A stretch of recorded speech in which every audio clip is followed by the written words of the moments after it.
Now let's move away from, some of these Western Hemisphere, European, and African countries. Let's move to the Indo-Pacific. This is that same basic graph, but for Australia, Indonesia, Japan, Korea, South Korea, the Philippines, and Vietnam. Now, these are all trading partners where, with the exception of Australia, where the United States made efforts to ink framework agreements during the period between Liberation Day and the beginning of August. And you can see why the United States, the administration, might have prioritized these countries, because these are countries, all of which are in a very important theater geopolitically, and these are all countries where the dependence on the PRC in terms of their economic relationships has grown incredibly quickly, and in most of these countries now very much outpaces the relationship of the United States. That's certainly true of even treaty allies like Japan and South Korea and the Philippines, but we can of course see this really dramatically in the case of Vietnam. Vietnam's reliance in terms of their exports on U.S. inputs has stayed relatively flat over that period, whereas from the period of 2010 through 2020, the increase in the Vietnamese reliance on PRC inputs has really increased dramatically. Zooming out, I want to talk more broadly about countries overall. So here, rather than looking at the time series graphs of these different cases, I'm just going to look at, for every single country, two snapshots. There were different countries' reliance on the PRC in the U.S. in 1995, and their reliance on the PRC in the U.S. in 2020.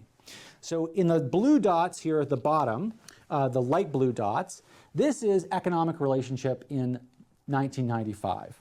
On the horizontal axis here, this is how much these countries rely on the United States. The vertical axis is how much they rely on the PRC.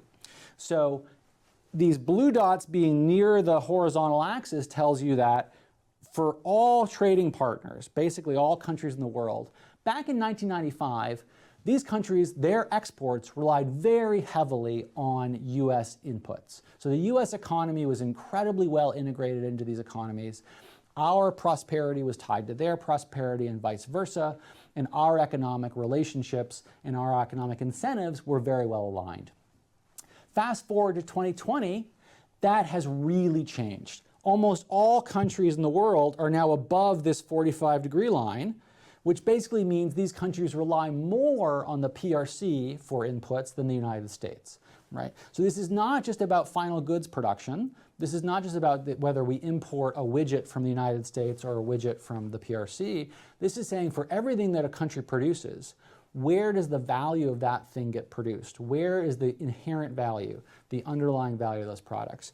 And this tells you something about the overall economic relationship.